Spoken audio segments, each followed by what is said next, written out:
There you go. Okay.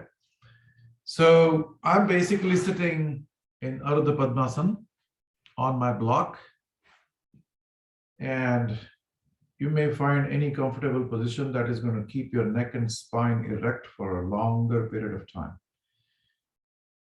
And with that, we start with the warm-up breathing technique called the Kapalabhati. And somebody yesterday was asking me some clarification on Kapalabhati. So those who are new, please understand the Kapalabhati is a technique of just blowing the air out and not focusing anything on inhalation. Okay, so by using your tummy muscles, so there are two or three different kinds of Kapalabhatis as they taught in different schools. And I predominantly teach the two systems. One is the abdominal Kapalabhati, which is going to be using your abdominal muscles. And then the other one is thoracic, which is going to use your upper chest and your just normal breathing, but rapid breathing.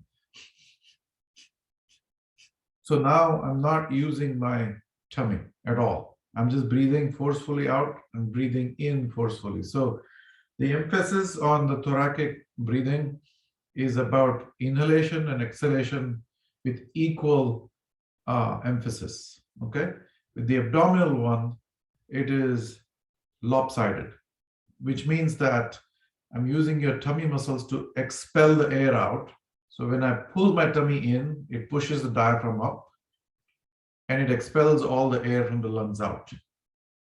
And then once I'm done pulling my tummy in, I just relax my tummy. That drops the diaphragm and sucks the air back into the system. So there is no effort required for releasing it. So you can observe this. So it's not like I'm breathing in deep and then I'm successively exhaling like this. No, none of that. So what I'm doing is just, you blow the nose like this completely. So what are you doing? Basically using all your tummy and core muscles around the Manipur chakra, the solar plexus. So all these solar plexus muscles are pulled in, pushes the diaphragm up, expels the air out. And then once that is done, you release the muscles so that the diaphragm drops down. Everybody understood? It should be very simple. And those who are new, I would suggest just watch it and see if you can just practice slowly. So we'll do one very simple, slow exhalations and slow inhalation technique. And then we will slowly increase the speed of this tummy muscles breathing in and out. Okay, so let's close our eyes and sit in Chin Mudra. And if you're able to gently pull in your perineum in as though you want to hold to go to the bathroom. So just gently just pull your perineum in. Okay. Now, exhale fully. So what I've just did, I pulled in my muscles in and I've expelled all the air out from my lungs. But I'm still able to talk. That means there's still some residual air inside the gone, right? So that's how much exhalation has to happen. Like completely all that stale air comes out. Okay, so now, and then when I release the tummy, automatically the air is going to go in. So let's practice this for a second. Expel, release the tummy, and it sucks back the air in. Expel again, release, and the air goes back in. You have nothing, no effort is required in inhalation, but expelling the air needs a rather contraction or pulling in your muscles, which does need tummy muscles. Okay, so let's slowly do this.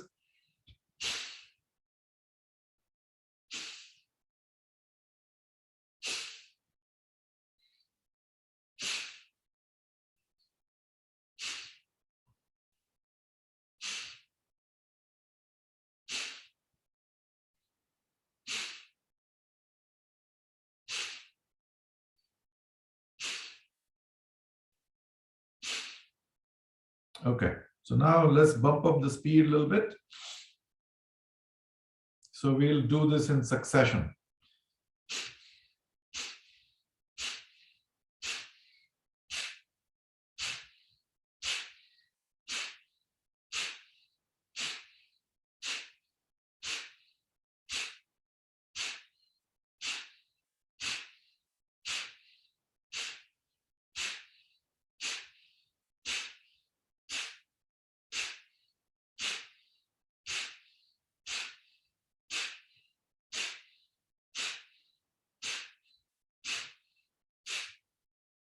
Okay, stop.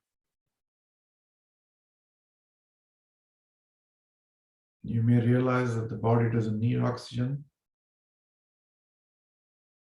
And you may also realize that the body is not breathing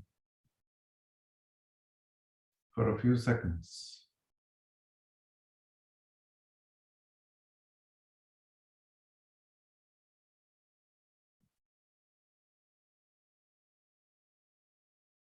And with this gross exercise of pulling the tummy muscles, exerting all that exhalation, that's the gross level of bodily action. But immediately look at, see what is happening at the subtle, the gross and the subtle, they're always together. So pay attention to the subtlest sensations on the fingertips, subtlest sensations all over the body.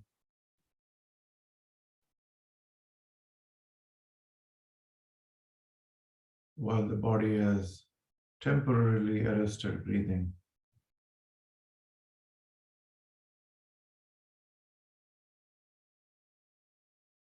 Okay, let's do one more round with a little bit of more speed.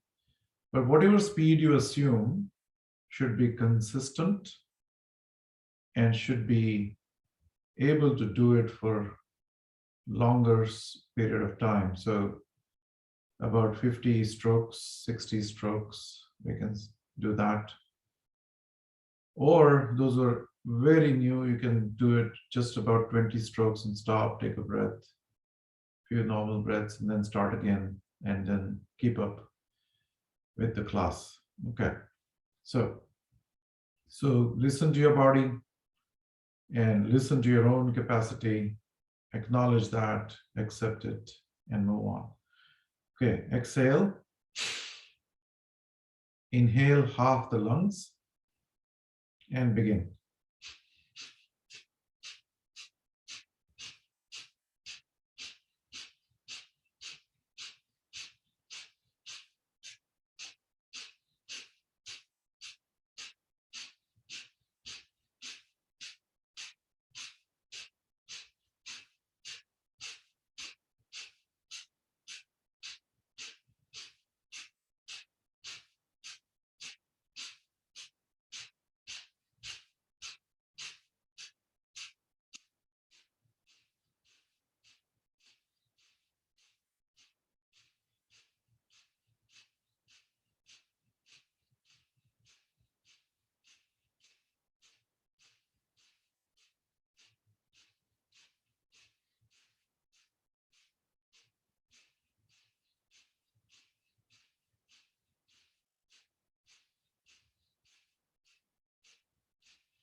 Exhale fully.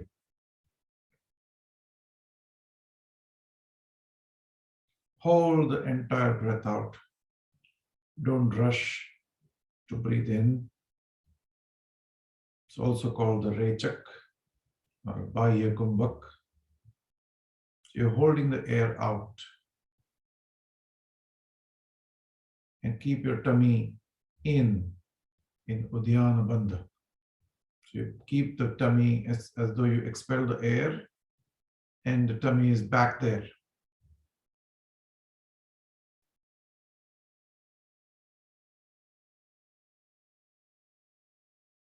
And take a deep breath. And let it go, long, prolonged exhalation with the two nostrils.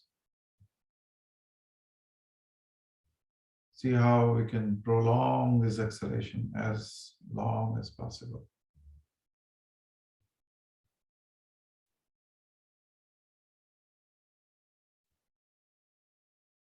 And observe the deep silence within.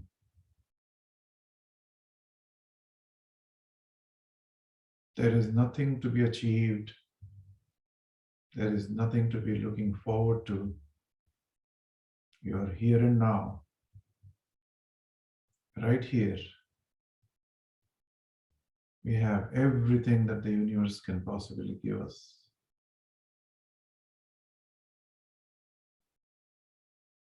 That level of contentment is the only way to be happy. And I repeat, it's the only way to be happy. Is here and now.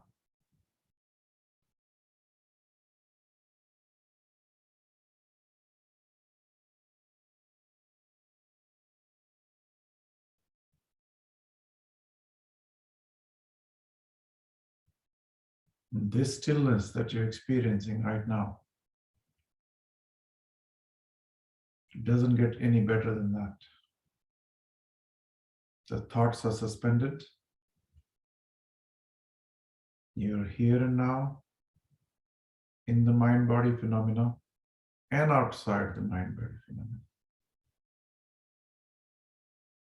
It's like the earthen pot has the space inside and has the space outside.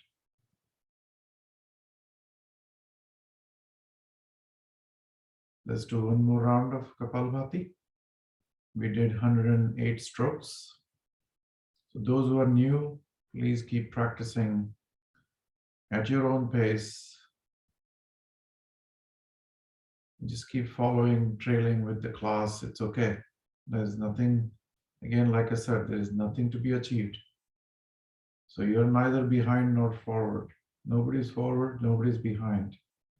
We are all in the same moment of this universe, coexisting interdependently, not independently. So let's exhale and allow the body to breathe in half the lung capacity. And begin stroking your abdominal muscles.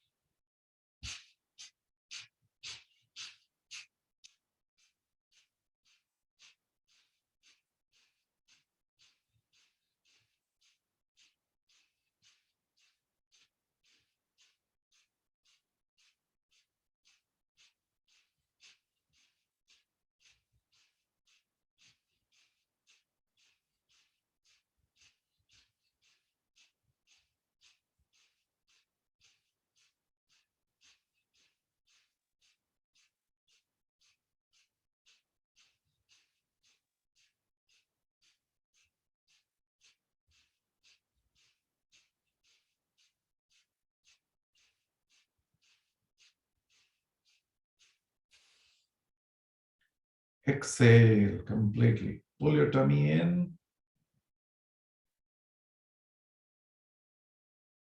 and maintain the Bahya Kumbhak.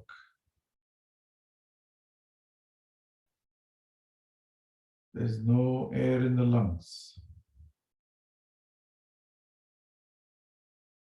Pull your tummy in. And now see if you can pull the tummy in and upward.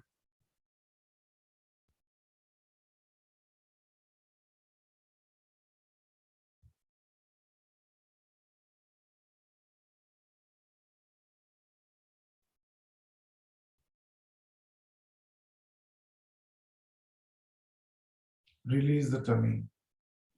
Take a deep breath. And controlled exhalation. Take as long as you can.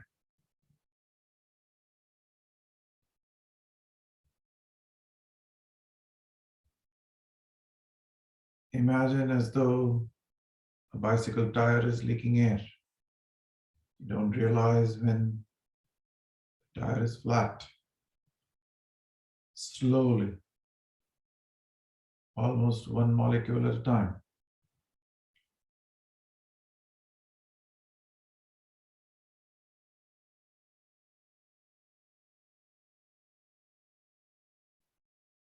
So these are the few steps we have taken towards the subtle sensations in the body are to be noticed here without saying anything internally. Just observe them with complete equanimity. We've just hyperventilated the body, and the oxygen has gone into deepest cells and crevices of the body through the blood flow.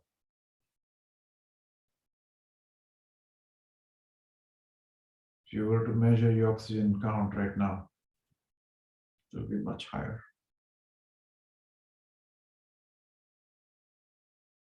So at the physiological level, the oxygen oxidizes the fat. And when you exhale, this is what they say. Don't please hold me by this. That the more you do Kapalbhati, the more fat is oxidized and it is expelled in terms of carbon through your nose. Fat is nothing but the whole body is carbon, right? When the body is burned, nothing is left but ashes. So we are all carbon sculptures. So the fat is carbon, your muscle is carbon, everything is carbon. So when you do hyperventilation, the oxygen oxidizes the fat. And it is said that if you practice Kapalbhati every day for about 15 minutes, you start losing weight. And you may want to take that and experiment with your own mind-body system and see if that really applies. Don't take my word for it. Always remember, experiment with yourself because every body and mind is different. So what might be true for me may not necessarily be true for you. So find out. Go in with an open mind and find out for yourself and see if that is really true. Okay, so now what we're going to do is we're going to do alternate nostril Kapalbhati. This is a little tricky. So we don't normally practice this, but today we're going to do that. So those who want to see, I'm going to show you how to do that. So I get into Vishnu Mudra like this. So your ring finger and your thumb are the ones that I'm going to use to close and open the nostrils. Okay. So always remember, you do that with the right hand. There is a reason for that. You never deploy this with the left hand.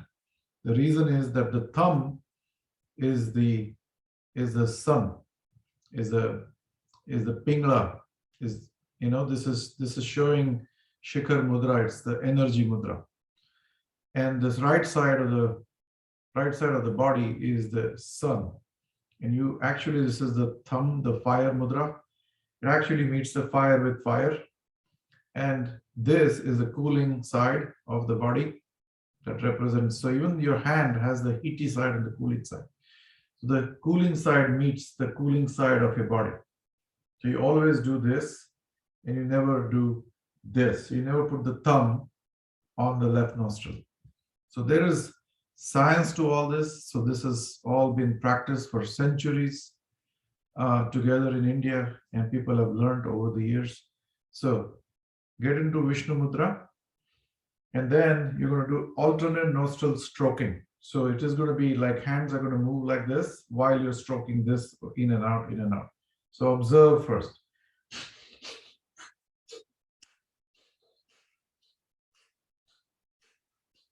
So what I'm doing is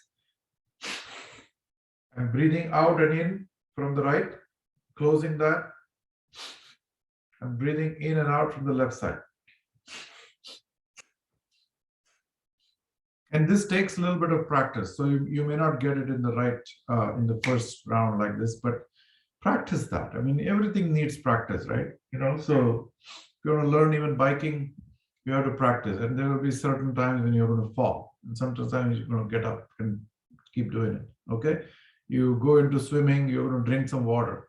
So likewise, this is also, you're going to practice this, and someday you'll say, aha, I got it. Now I got it, okay? And it's not a rocket science, so just close this and go slowly like this.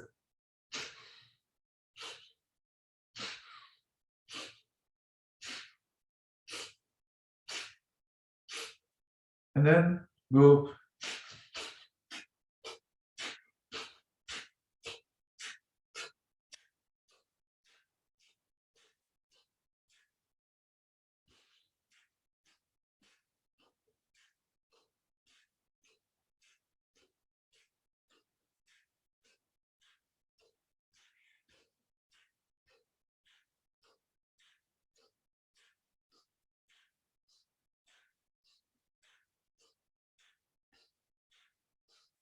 Stop.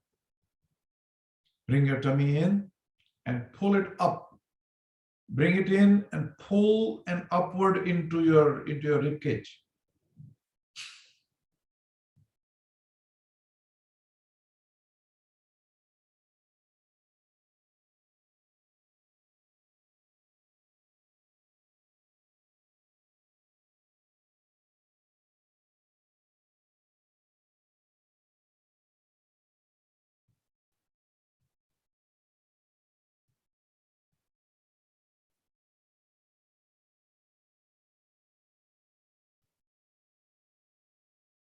And let the tummy go and inhale a deep breath.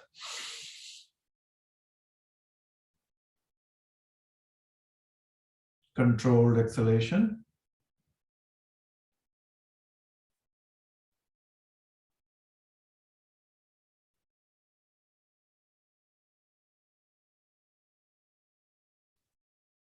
So in the next round, we're going to do the Mahabandha. They call it the Tribandha. Tribandha is like there are three energy locks in the body. One is the Mula Bandha, one is the Udyana Bandha, and then there is Jalandhar Bandha. So if you really think about it, the body is actually from the pelvis all the way up till here. That is the real body, right? Rest everything are just limbs connected to the body. So we are playing with the energy that is going from top of the crown here all the way to the base of the spine. This is how the energy is moving in the body. And that energy is, some people call it the Kundalini, some people call it the Chi, some people call it whatever. And that energy is flowing in the Sushumna Nadi. And that Sushumna Nadi has a lot of blockages. Okay, these blockages are, and I talk about this extensively, is these blockages are nothing but the conditioning of the mind. And that conditioning and these blockages basically doesn't allow the energy to flow freely from top to bottom. This energy should just go like this, freely flowing. Okay, and that what happens is throughout all these psychic centers along the spine, all the way till here, there are distributaries that divide. So from here, energy is dissipated. From here, the energy is dissipated in different parts of the body. That controls your adrenaline functioning, your parasympathetic functioning, your sympathetic functioning. All the bodily systems are governed by these psychic centers. Cannot be touched, cannot be seen. I may cut open someone and look inside, you're not going to find it. But this is what the yogic system teaches. And if you agree with this, if you believe in it, then it will have a better effect and better benefits that you're going to gain out of these yogic practices. Otherwise, you look at a flower and you say, that's beautiful. Somebody may ask me, what is beautiful? Can you prove it? Nobody can prove that. It's beautiful for me because I see it. But I cannot transfer that seeing in somebody else's eyes. Similarly, you have to trust the system completely and then go with the flow and see the effects of it when you operate in the world. And I guarantee you, you will see them. Just like you can see the beauty of the flower. So here we go again. Now we're going to do the Tribandha after practicing 108 rounds of Kapalbhati. All right, so we already balanced both the nadis now. Both the nadis are equally breathing, the left side and the right side. Now we're going to get into the Tribandha. All right, so exhale fully.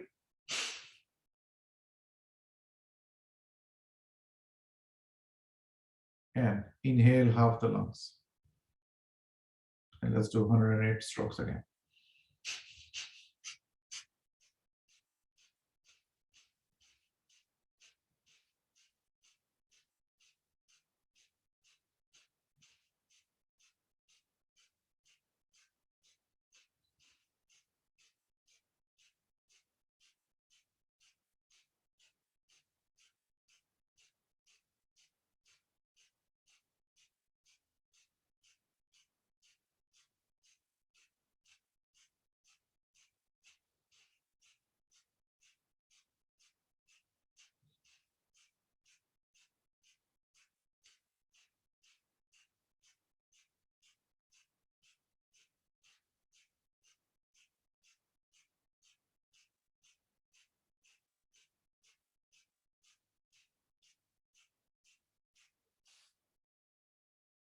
Exhale fully.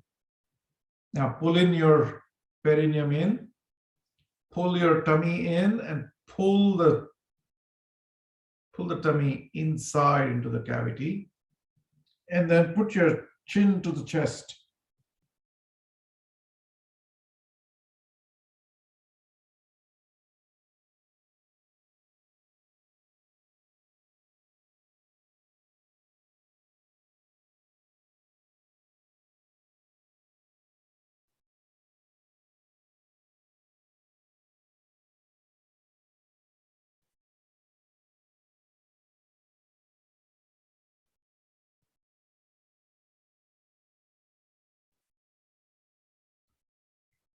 Release and take a deep breath.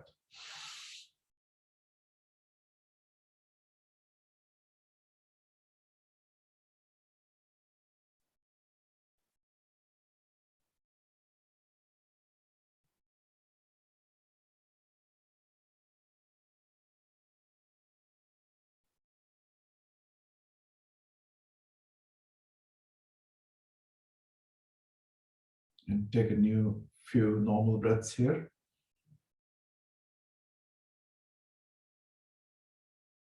And then basically just leave the breathing apparatus to its normal breathing and see what happens. Be alert. From moment to moment, moment to moment, be alert.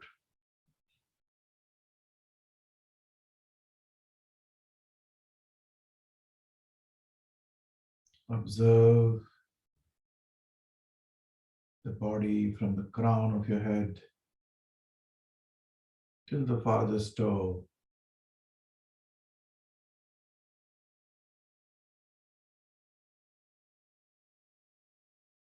Do you feel any subtle? Do you feel the gross? And do you feel the subtle?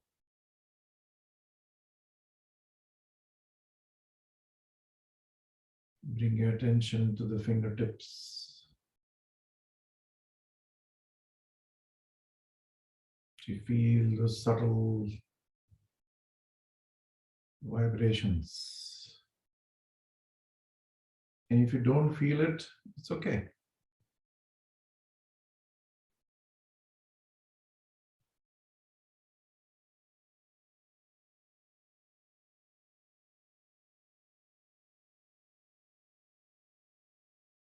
You feel the life manifesting inside you.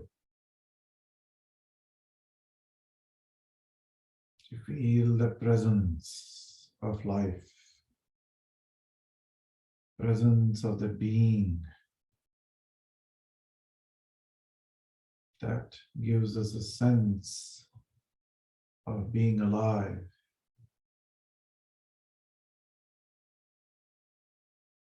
Don't try to find it, just feel it.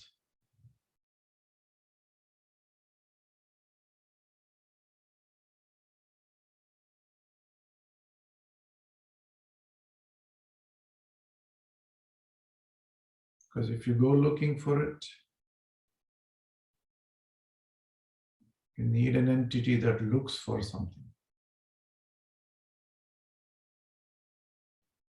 The being has this presence, that radiating presence inside and outside and everywhere. That presence can only be accessed by being here and now, so that everything else is discarded. And understand, we do these yogic practices to quieten the mind, the left brain chatter. Do you remember how many thoughts you had in the last half an hour that we've been practicing? That thought suspension is the most essential thing. Because until we don't suspend the thoughts, we cannot go beyond the mind. The mind is a constant hurdle. In Sanskrit, we call it the murcha. Murcha is basically nothing but the divine hypnosis. The hypnosis that the mind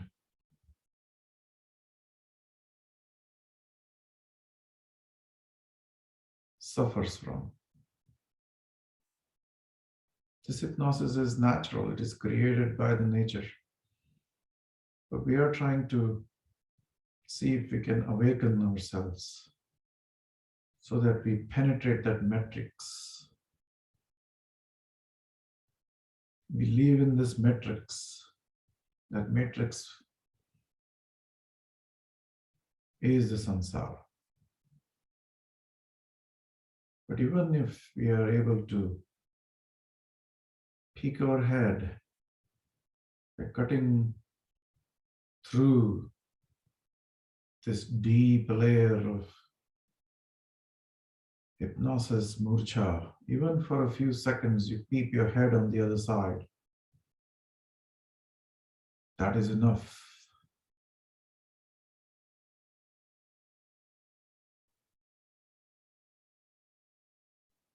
Somebody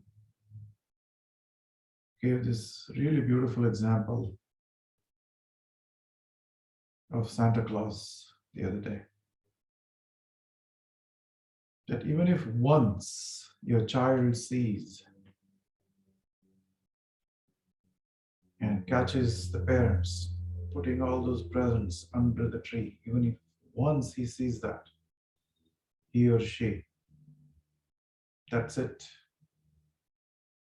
There is no more Santa Claus for that child. He cannot be fooled anymore. No matter how hard the parents try, he now knows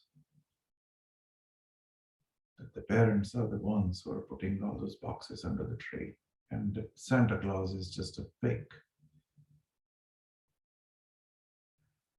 It's just a myth.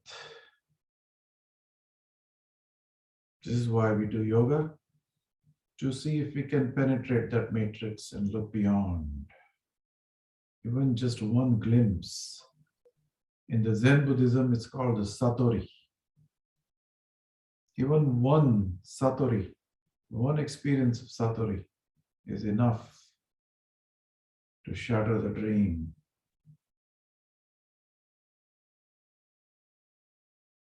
And once you have that Satori, that glimpse, you're no longer playing with the same toys again. The child grows becomes an adult by leaving all those toys behind.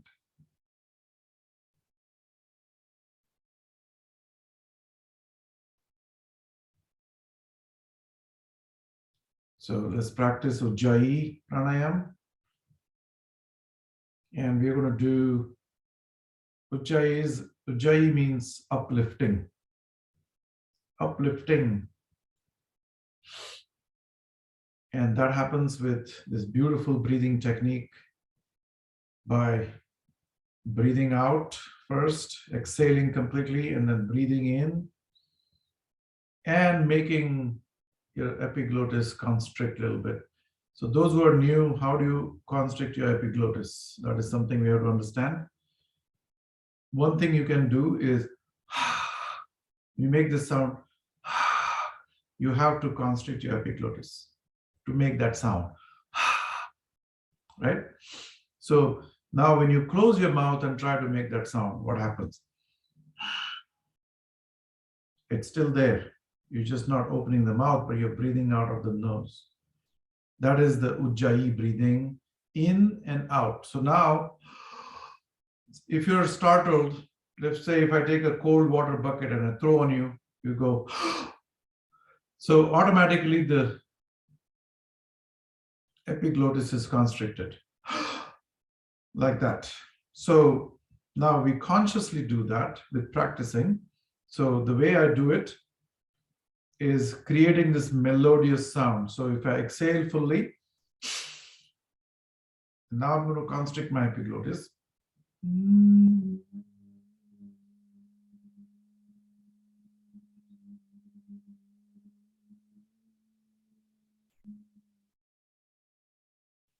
Right? So I just breathe in with this omkara. It's like a reverse omkara, but it has a very subtle and melodious sound. So if I have to keep my mouth open, it may sound something like this.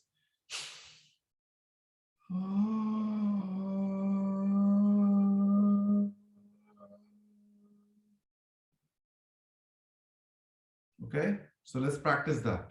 If anybody has any questions, please, you can clarify this right now. There's no problem. So let's exhale fully.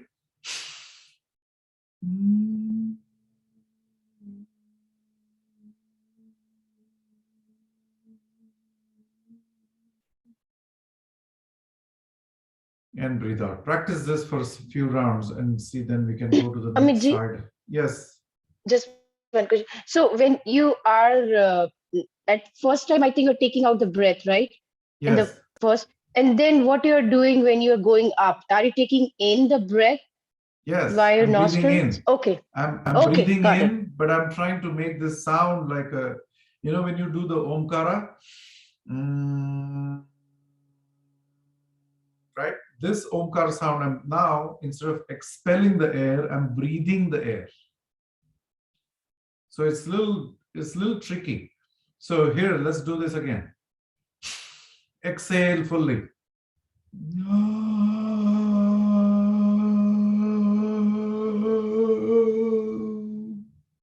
So I'm doing the reverse omkar right now. So I'm breathing in and making the epiglottis constrict and making this melodious sound.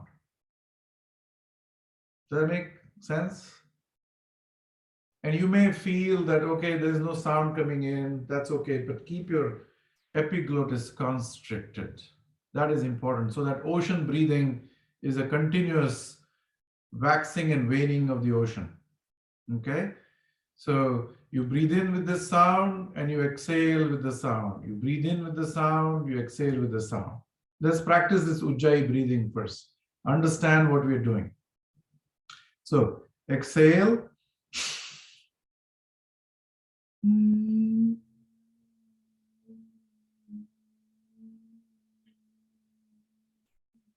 I'm breathing in. Now I'm going to exhale with the sound again.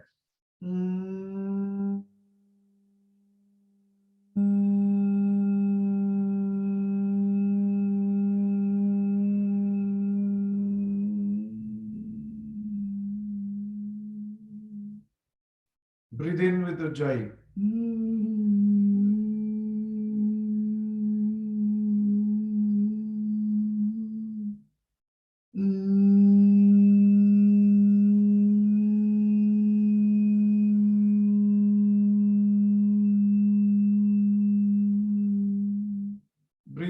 Ujjayi again.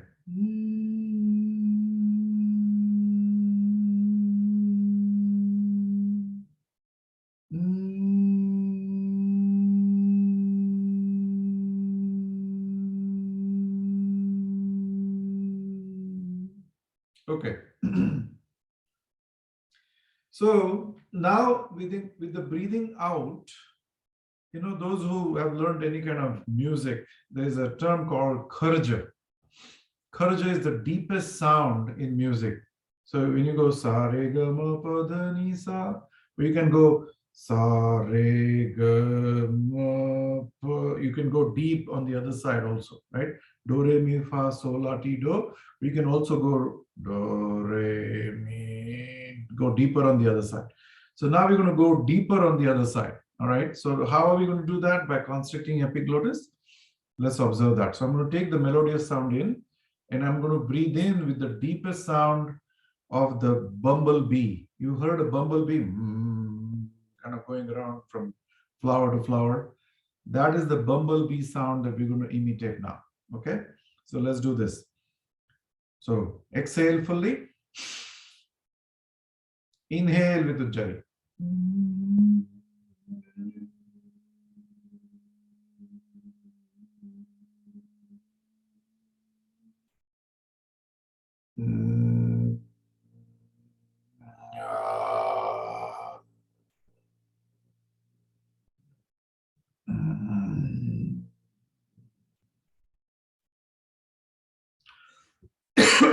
So initially, what's going to happen is all that phlegm. See how much phlegm I have?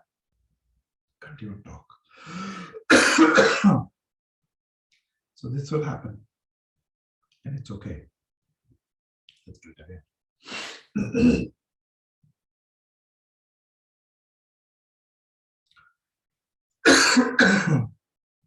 This is cleansing of the phlegm.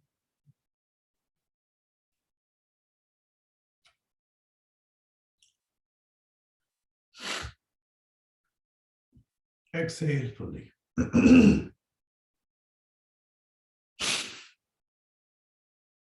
Breathe in half the lungs.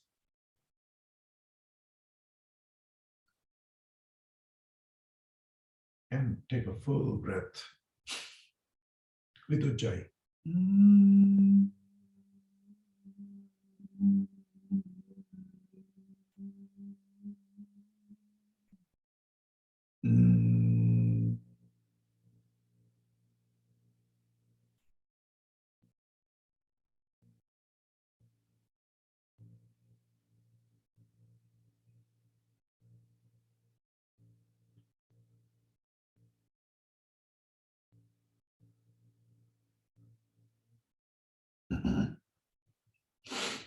So we already got better.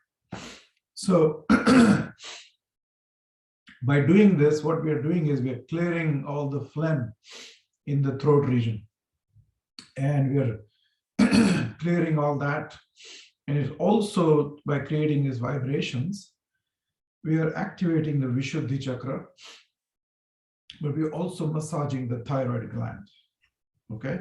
So this may be a little difficult for some of you, and it's difficult even for me sometimes. And it happens in the winter time for me when you have more phlegm in the chest region, in the throat region. So let's try this again. Exhale and breathe in with the melodious sound, and then we can breathe out with the bumblebee sound. This time I'm going to keep my mouth open and see if you can hear it.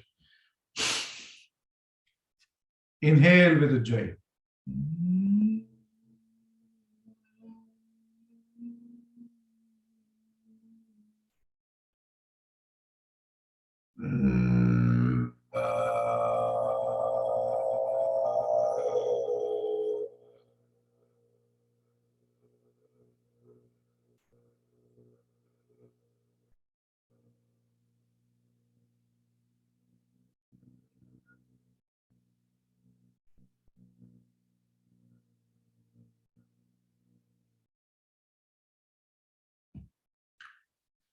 So we did last time this Ujjayi breathing with Ujjayi Madhya Ujjayi, and Urdhya Ujjayi. So Madhya Ujjayi is you hold your hands at the back.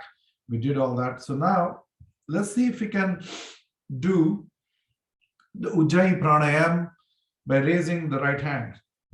So by raising the right hand, what happens is when you're only using the right hand to breathe, close this nostril and breathe out from the other side. Okay. So you take your glasses off. And now we're going to learn the actual Ujjayi Pranayam. So how you do that? So now we've cleansed the phlegm, we've kind of warmed up everything. So now we're going to start doing this. And Ujjayi Pranayam also is a heaty pranayam. And in the yogic system, it generates a lot of heat. So in the body, which is actually good during the winter time, you practice this. It also elevates your psychic system. It actually allows the blockages along the spine, along the Sushumna Nadi to be cleared out. So besides clearing the phlegm, it is also working on your Sushumna Nadi. Okay, so let's practice this. Exhale fully. Breathe in through Ujjayi. And let's raise our right hand at the same time.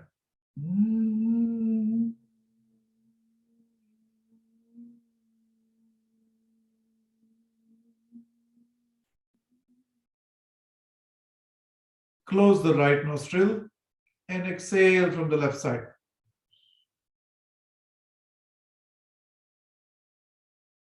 I'm exhaling with the epiglottis constricted, but I'm not making sound this time.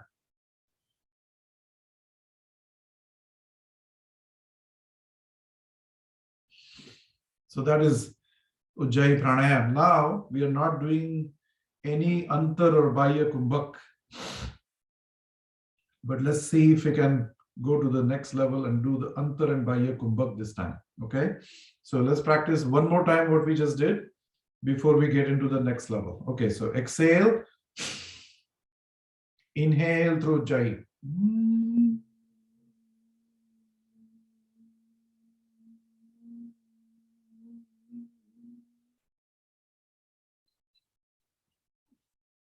Exhale, slow, controlled exhalation with the epiglottis.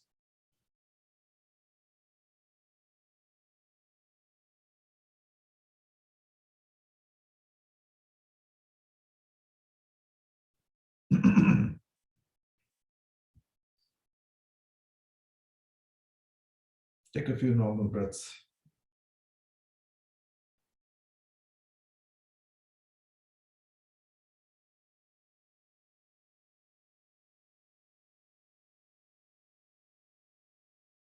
Now we're going to do Antar and Bahya Kumbhak, which is a little bit of advanced pranayam. So exhale fully. Those who are new, you can just observe. Don't rush into this. Exhale fully. Breathe in through Ujjayi.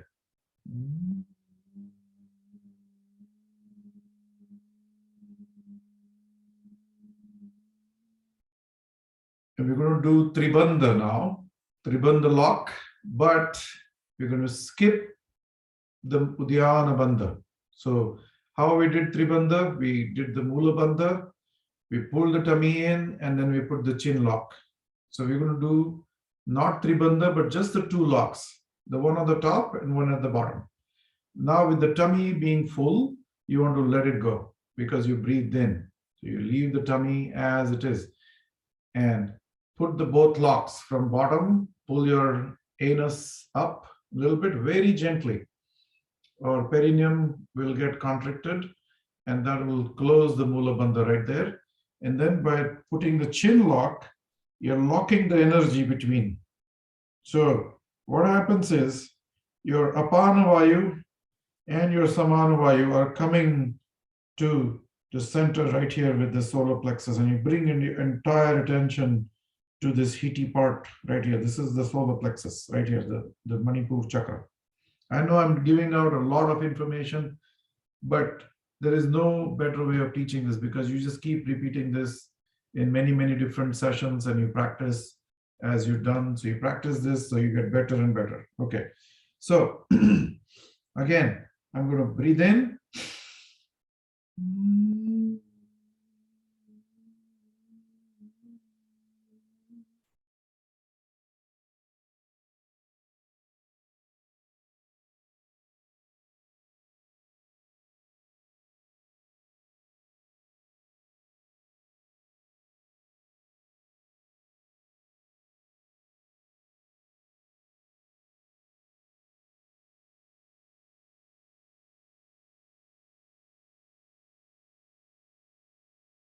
Release the chin lock only.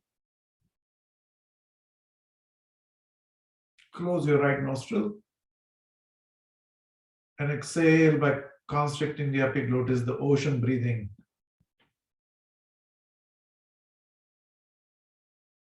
Those who don't know what is ocean breathing, you go to the ocean and you sit by the side on the seashore, and then you hear this waxing and waning. It has that rhythm to it, right? That ocean breath is what we create by constricting the epiglottis.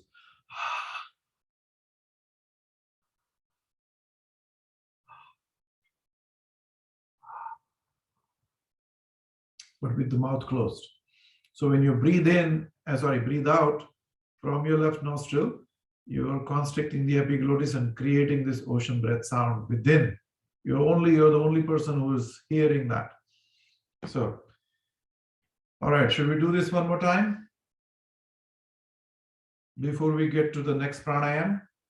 Then we go into meditation. So we'll do one more last time of this Ujjayi breathing. Ujjayi pranayam. Exhale fully. Inhale through Ujjayi. So now we're going to do the full round. So inhale through Ujjayi now.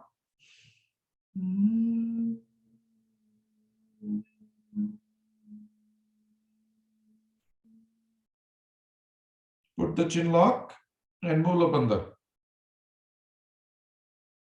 Release your tummy. Don't do the Uddiyana Bandha here. Bring your complete attention to your solar plexus, to your navel.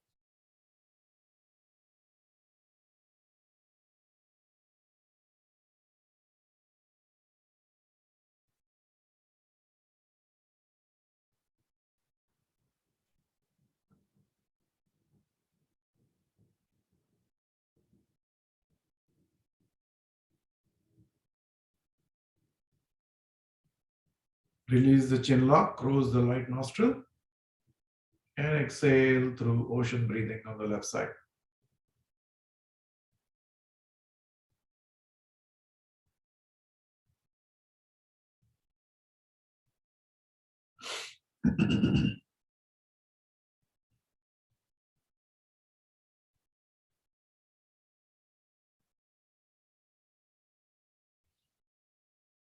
Now we practice the bumblebee sound. Now we're going to go into the bee sound.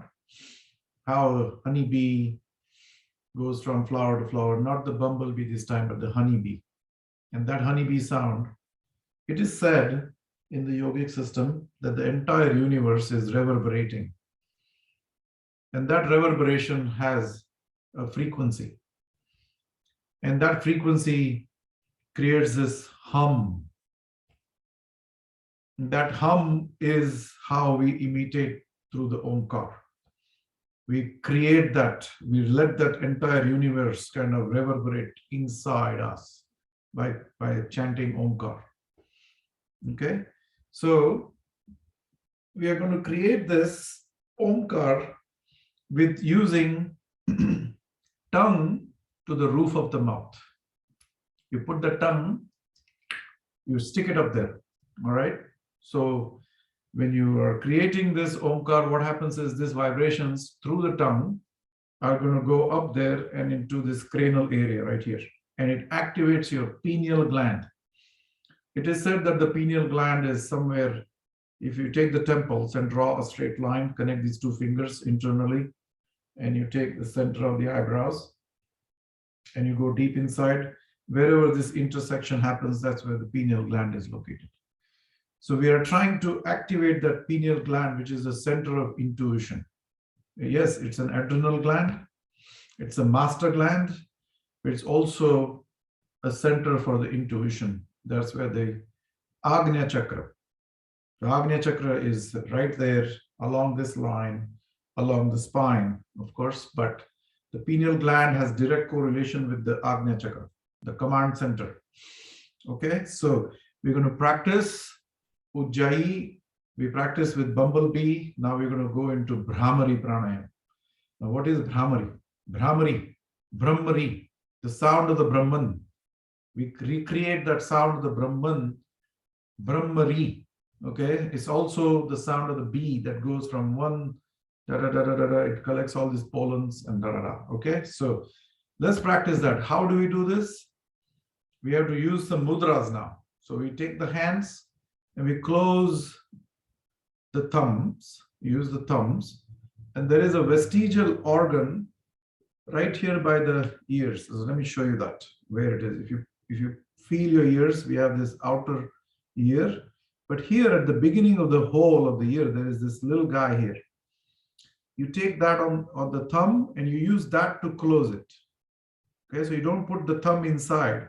You take this little guy and you close it. So there are some what do you call those acupressure points here that activate certain things. So you close this like this, you take the other thumb and close it on the other side. So I need to wear this so that I can talk, but I'm going to show you. So you close the thumbs and then you take the glasses off. You're going to take the middle finger and the ring finger and you're going to gently close your eyes here. Okay, so you closed the ears, you close the eyes. With the index finger, you're just going to let it rest on your forehead, above the eyebrows, just like this. And the pinky is just basically dangling down there on your cheeks, right here. So this, there's a name for this mudra that I forget right now, but it doesn't matter as long as you do this correctly. Okay. So it's called the Shankmukhi Mudra. That's what, or Shanmukhi Mudra, something like that. I'll confirm that next time. All right. So once we get into this mudra, you close the ears so you don't hear any sounds from outside. And you're going to close your eyes so you're going to see nothing but inside the Ichidakash, your mental space inside. And then you exhale fully. Okay. And don't put any pressure on it. This is very, very gentle. So just the gentle like the bee. Like the bee rests on the flower. It doesn't hurt the flower. And this is how you gently put your hands on your face. And then you exhale fully. Inhale through Jai.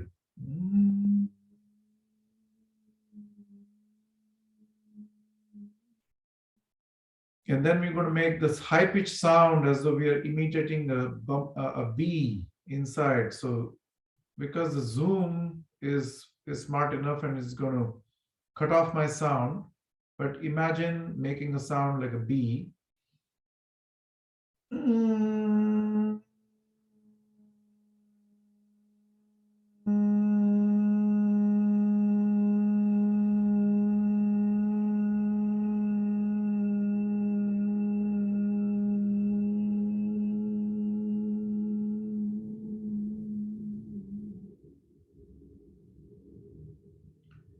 Take a normal breath.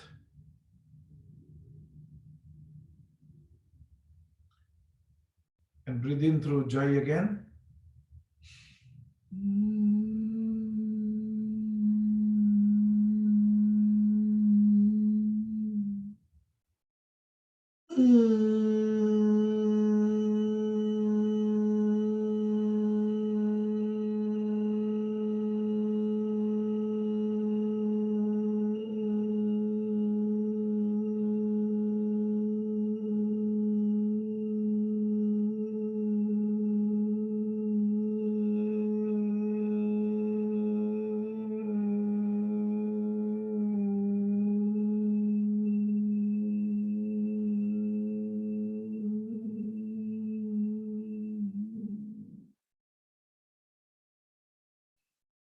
Take a normal breath.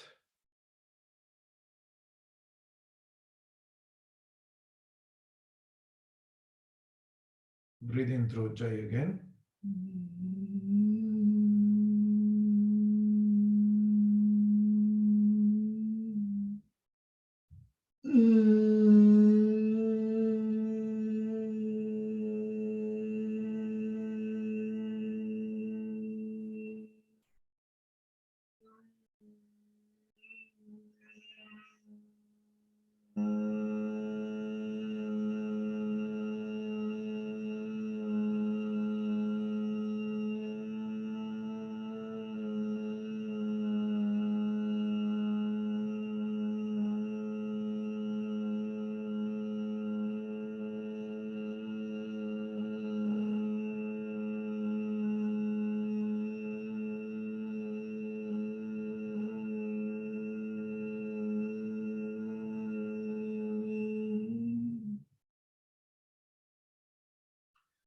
Put your hands down. And now listen to the bee inside, the reverberation of that sound.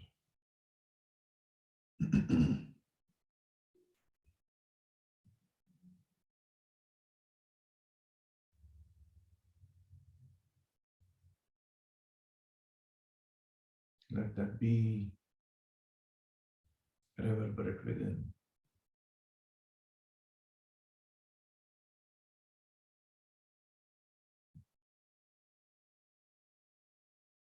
Keep your eyes closed.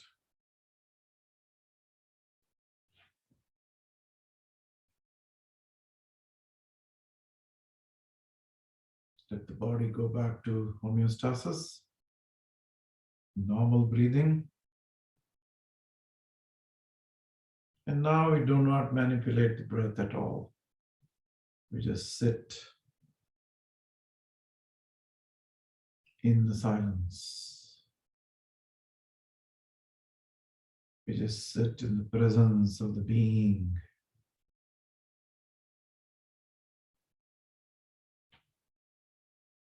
Feel that being inside. Feel that. Which is what makes us feel alive.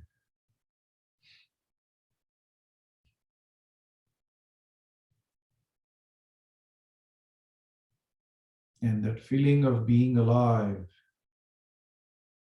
never ages. We exactly felt like this when we were kids. We exactly feel like this when we were younger. And even now, here and now, we feel exactly the same. So that is the tattva inside us.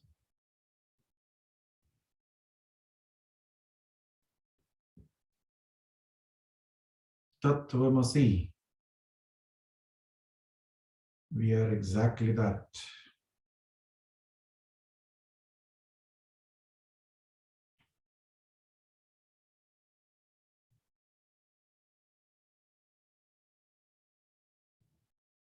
And that being inside all of us is exactly that. Is exactly the same being. There is no difference. So now we are going to make the journey from the periphery to the center of the circle. The periphery can only come to the circle by collapsing to the center, by collapsing itself. So we're going to go into pratyahara now, which means you withdraw all the senses from outside. And you internally imagine that the circle is collapsing into the center. That's the only way the periphery can touch, by becoming the center itself. The only way the drop becomes the ocean is by merging into the ocean. That's the only way the river can become the ocean, by merging, losing its identity. It loses that identity at the delta. Whichever river it might be, it has to let go of the banks. By letting go of the banks are defining the river. The banks are not allowing the river to become the ocean.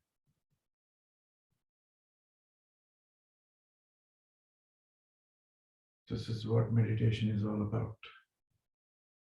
It's about getting lost in that ocean. Just like the river, the drop gets lost in that ocean. Bring your complete attention to the breathing and observe the beginning of the nostrils, just the beginning of the nostrils. You may feel the subtle and the gross. As you breathe in, feel the sensations of the air going in. As you breathe out, you feel the sensations of the breath coming out.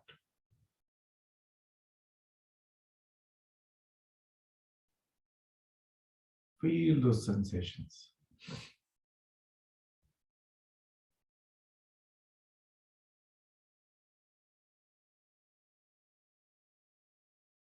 So nose has a lot of blood capillaries and also has nerve endings. You know, that is the animal instinct that we have. We try to smell everything. You look at the dog, he keeps his nose, he pokes his nose into everything and smells. Because there are these nerve endings which are super sensitive. There are blood capillaries that are trying to regulate the body temperature. And these nerve endings are continuously bringing information to the brain. There are olfactory cells that smell. So all of that is highly sensitive area. This is why we bring our attention there to see if there we can feel the sensations. Feel those nerve endings, feeling the subtlest sensations there. There is very fine hair inside the nose that goes up and down as the air is flowing inward, the air is flowing outward. And that hair movement also can be felt.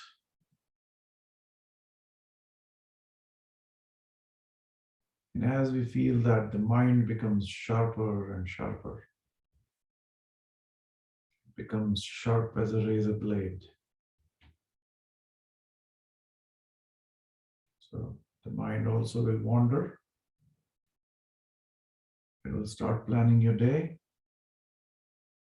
It will start daydreaming.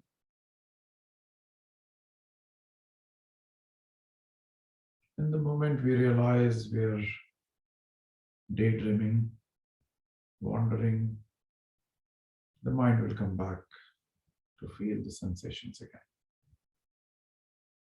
Now, this is where we are training the mind. The mind has tremendous potential. Like a wild elephant has a tremendous potential. But without taming that elephant, we cannot put him to use. Likewise, we got to tame this mind through meditation.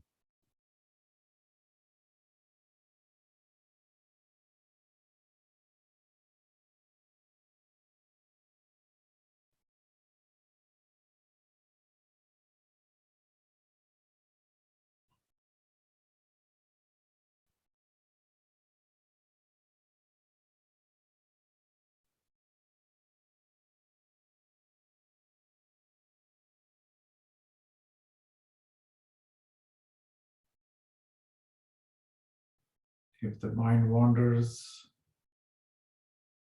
the moment you realize the mind has wandered, that very second it will come back.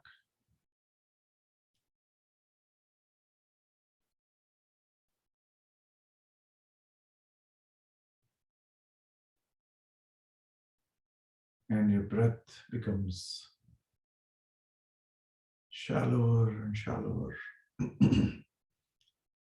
Mind becomes subtle and subtle and subtle. Every breath goes in, comes out, sharpens the mind.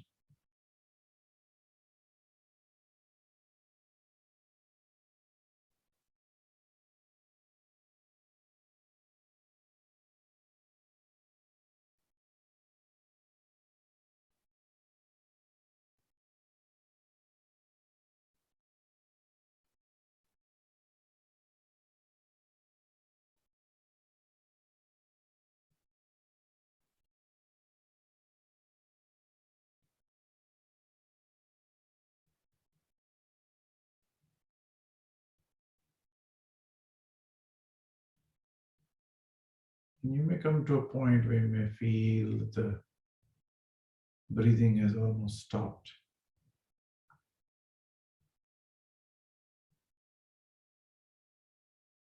It becomes so subtle.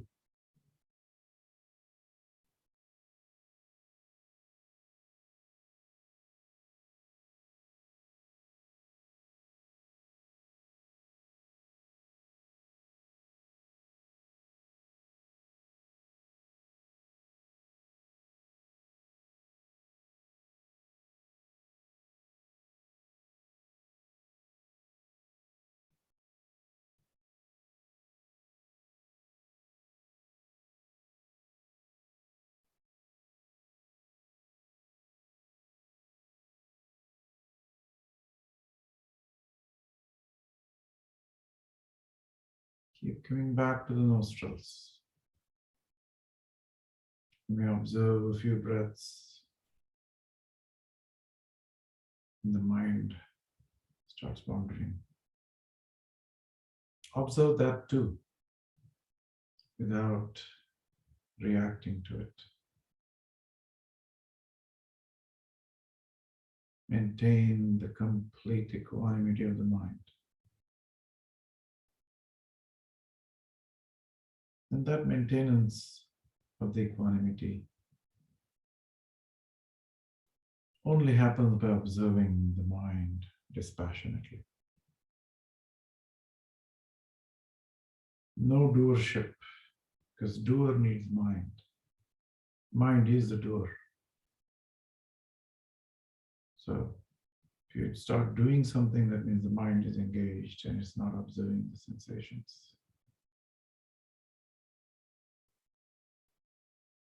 So just witness, be the Sakshi,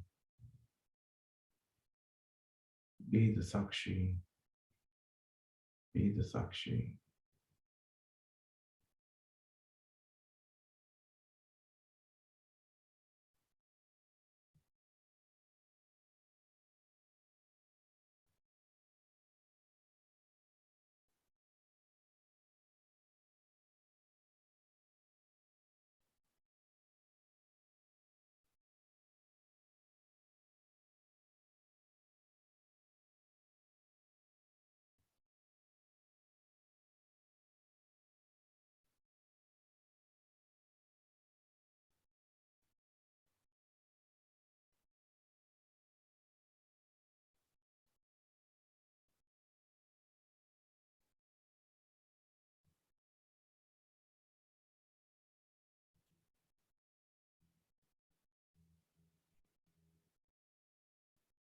Feel the presence of the being.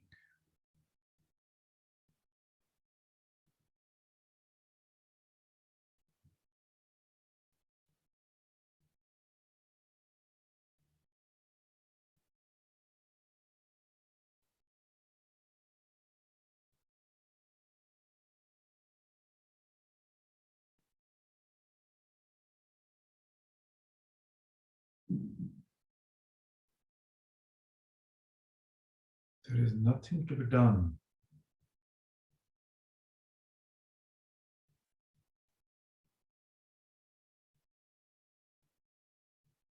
Just being here and now is enough.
Gently bring your hands to the heart center. Keep your eyes closed.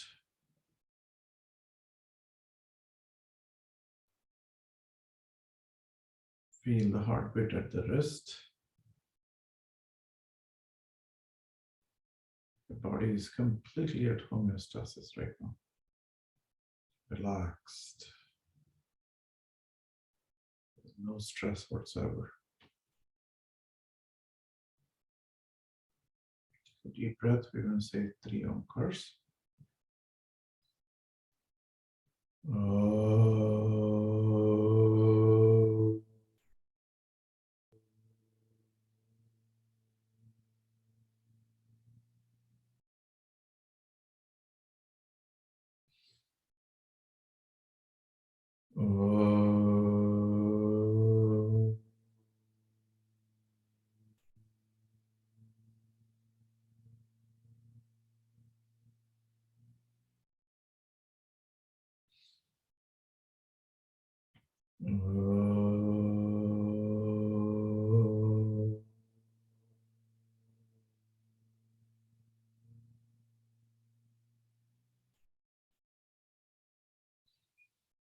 Yogena Chittasya Padena Vacham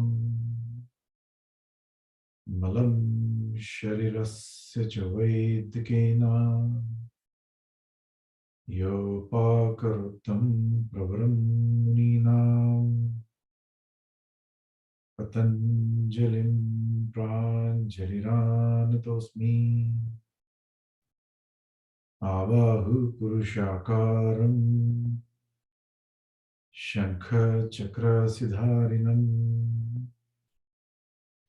Sahasrara Shirasam Shvetam Pranamami Patanjalim Hari Om.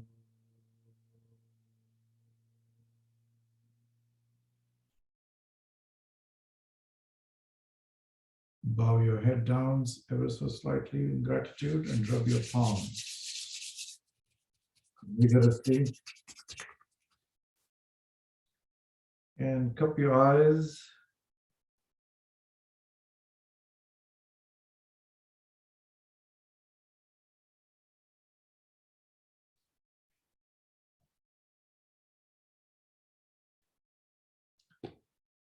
Okay, thank you guys for taking the time on Sunday morning, spending your precious Sunday morning with me.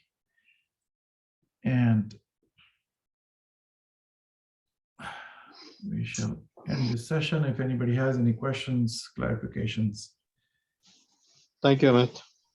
Yeah, you're welcome. Thank you. Thank you, Amit. Thank you. You're welcome. Thank you.